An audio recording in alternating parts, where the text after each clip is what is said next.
নমস্কাৰ। আজি মই অম্বাৰ দেশত্যাগ নাটভাগে অম্বা চৰিত্ৰত সংলাপ উপস্থাপন কৰিবলৈ আগবাঢ়িছোঁ। কিন্তু তেনে হ'ব পৰা নাই। মই কল্পনাৰ ৰঙেৰে বুলাই আঁকিছিলো এজনৰ জীৱন্ত মূৰ্তি আৰু হৃদয়ত তেওঁকে কৰিছিলো ধ্যান।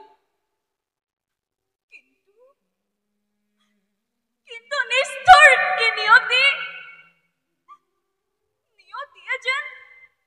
নিয়তিয়ে যেন ভাঙি দিব বিচাৰিছে মোৰ এই মধুৰ কল্পনা আহাৰ মুকুল।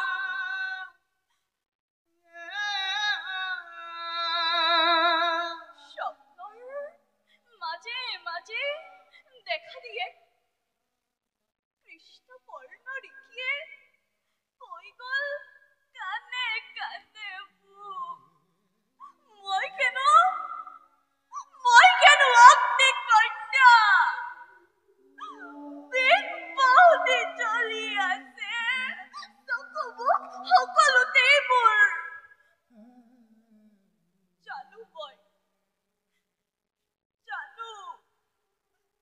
শব্দবোৰ কেতিয়াও ব্যৰ্থ হোৱা নাই।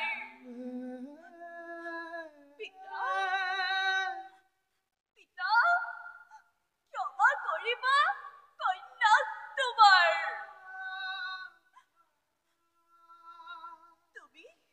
তুমি পিতা মোৰ স্বৰ্গতকৈও শ্ৰেষ্ঠ। যিদিনাই দেখিছিলো মই ঋষি সপোনে সেইদিন ধৰি জলাঞ্জলি দিলো মই নাৰীত্ব নিজৰ। পিতা নালাগে আয়োজিব বিষ কন্যাৰ বিয়া। পৰীক্ষণ কৰি পৰপুৰুষক নোৱাৰিম ঢালি দিব মই বিষ বৰষুণ।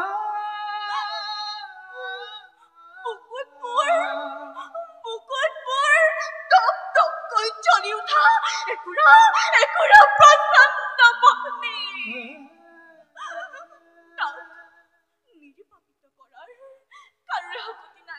তাক নিৰ্বাপিত কৰাৰ কাৰোৰে শক্তি নাই।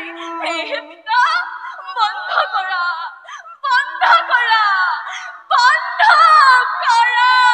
এই আয়োজন। পিতা বন্ধ কৰা এই আয়োজন।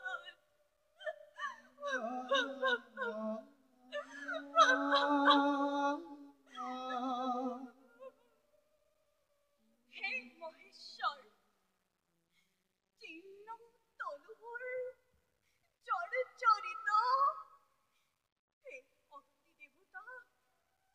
হে অগ্নি দেৱতা অম্বাৰ সৰ্বদোষ ক্ষমিবা তুমি। চাপ দি তোমাৰ বুকুলৈ এই দেহা ঘটাম দেহান্তৰ।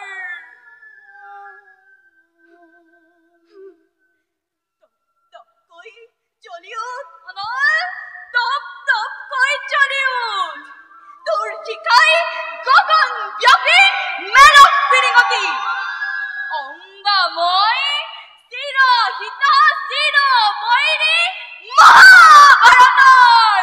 অম্বা মই চিৰহিতা চিৰ বৈৰী মহাভাৰতৰ। জ্বলি উঠ অনল, তপকৈ জ্বলি উঠ।